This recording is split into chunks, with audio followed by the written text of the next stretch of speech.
Before start this video, please subscribe my channel and click on bell icon. Thanks. Photo courtesy, Priyanka Chopra. Priyanka Chopra and Nick Jonas took a train on a family vacation, shared a photo with Malti Navi Mumbai, DT. 14th June 2023. Wednesday Desi girl Priyanka Chopra and Nick Jonas are enjoying a vacation with their family. The actress has shared many vacation pictures on Instagram. Priyanka Chopra and Nick Jonas have taken time out of their busy schedules to spend quality time with their families. The couple has been spotted enjoying train journeys, leaving cars and flights.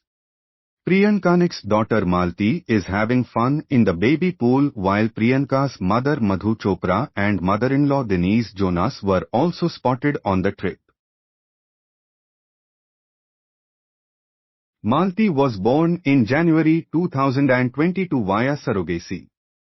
His first glimpse was at the Jonas Brothers' Hollywood Walk of Fame in Los Angeles in January this year.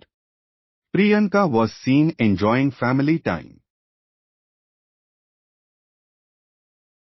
Priyanka is wearing a white top and cap. Malti Mary was also accompanied on the journey. She was seen having fun in the train with Priyanka's friend Tamanna Dutt's kid. Thanks for watching. Please subscribe my channel for more Bollywood Masala news.